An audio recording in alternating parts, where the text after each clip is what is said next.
Well, hello there, everyone. Hope you're having a great day. Just want to give you a little bit of background, some information about this particular chapter that we're moving into. Sorry about that. One more. Moving into last week, we talked, well, the focus is on social stratification and global stratification, an application of a lot of the core concepts, theories, ideas from the first part of the class to stratification. So we're going to continue on with stratification, but now we're going to apply it to race, and then next week look at gender and gender stratification.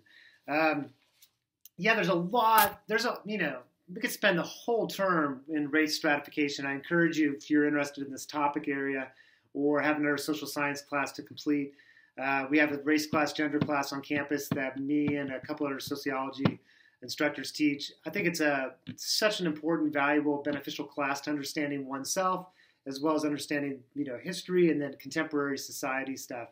There's a lot to kind of go through in 1 week in this class. So our goal here is just to kind of dabble, kind of touch upon a couple different things, kind of think about just kind of broaden perspective, think about the ideas about race and maybe in a different way, look at those interactions between history and culture and social forces and racial categories, different people's experiences, different reactions, all that kind of stuff. It's a powerful area.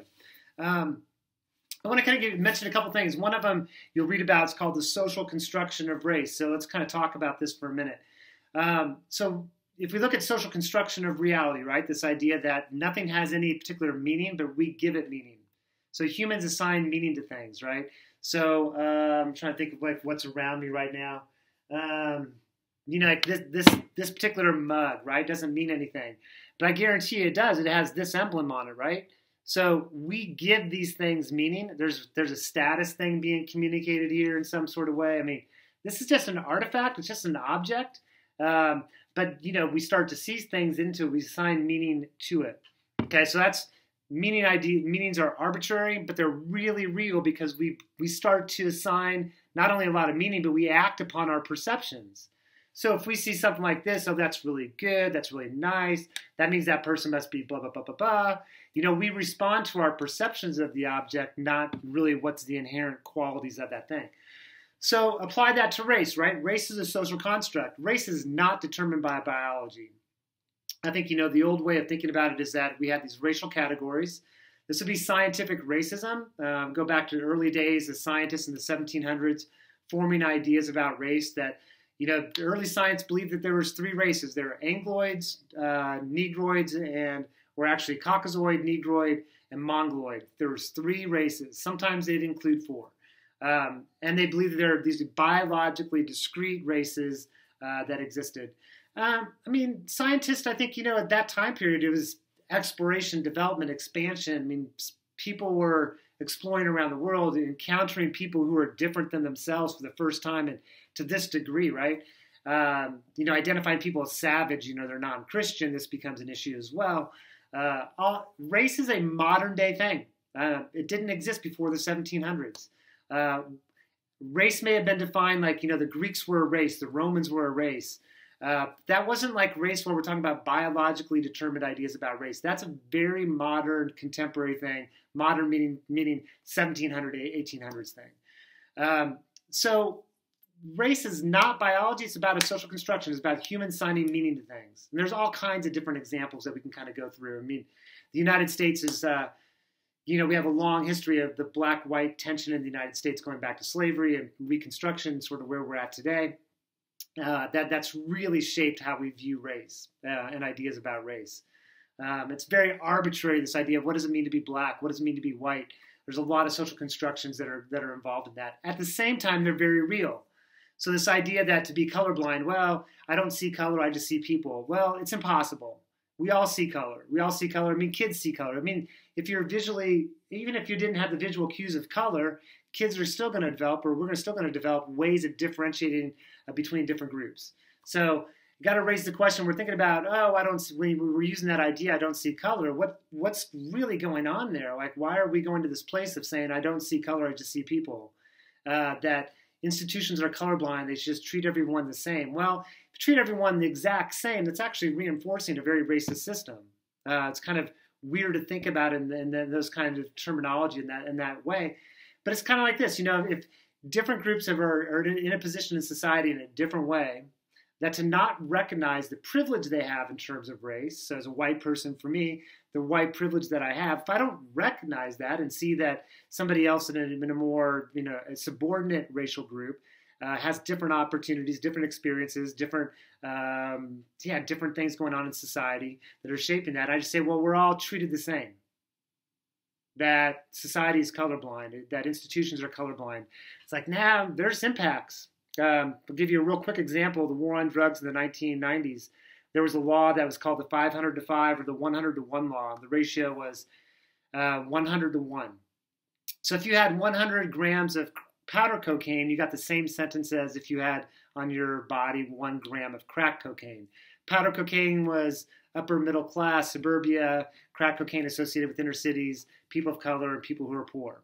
So 100 grams of powder, 1 gram of crack cocaine, same sentence. Judges didn't even have discretion, right? This is the time period where it's called determinate sentencing. Judges didn't even have discretion on providing a sentence. They're just required to do this mandatory sentencing. So colorblind. This would be the argument. Oh, that's colorblind. Everybody's sort of exposed to that in the same sort of way. The reality is that, well, the policy, the law may be colorblind, but the application of the law is not. The implications in different communities is not. And so race is definitely, this idea of colorblindness is I think it minimizes the realities of race. And it's a strategy to actually minimize discussions about race and racial inequalities. So anyway, I'm going to go back real quick. So social construction of race gets us into thinking about moving away from biology to think about the social forces that are involved in shaping ideas about race. And you'll read a lot about that and provide different perspectives. I'm just going to give you sort of this is an interesting book. I think you can actually just, maybe for one, don't want to read the book. It's a great book on, there's a lot of phenomenal books about history and constructions of race over time. This one specifically about, the history of white people, about racial constructions, but it's about the constructions of race for a lot of races, not just whites. But it's written by Nell Irvin Painter. It's an amazing book.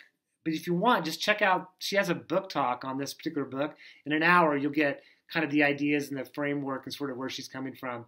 But the book is particularly valuable because it gives it all kinds of different, pictures and illustrations, sort of walking through from the Enlightenment forward on the history of understanding race.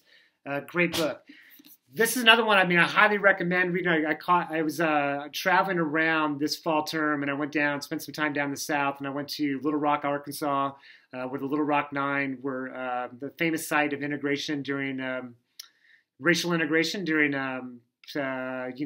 after Brown versus Board of Education and the requirement of racial integration in public institutions. And this book is about really understanding not only the South, but race relations in the United States. But the subtitle here is White Southerners in the Age of the Civil Rights. And I think it's a beautiful write-up about an empathetic viewpoint of white Southerners, like what's going on with white Southerners during this time period, and how are they responding to all these ideas about racial change going on. And then I think even if you just read the first couple chapters, get a copy from the library, read the first few chapters. It's a powerful book and kind of underscoring and looking at kind of race relations in America. And I think it helps to clarify and understand the challenges that we have with race today, too.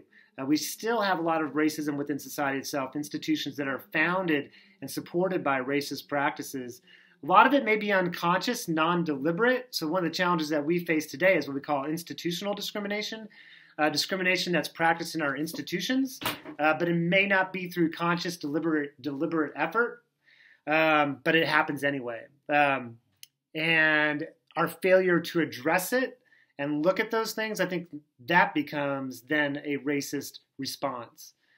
So the war on drugs in the 1990s, there are a lot of implications in terms of race, a lot of race-driven policies, but the lack of the ability to change those and challenge those was racist. It was reinforcing this particular system in terms of how we saw that. Anyway, I wanted to give you an introduction and just also let you know this is just a really kind of trying to get our feet wet a little bit, just kind of touching our toes in the water on race and race, historical perspective, race in the United States. And I encourage you to really engage in this topic area. I think it's really important to understanding our humanity, our understanding as individuals and also our sense of place in terms of where we are. So with that, have a great week, and we'll look forward to reading your papers.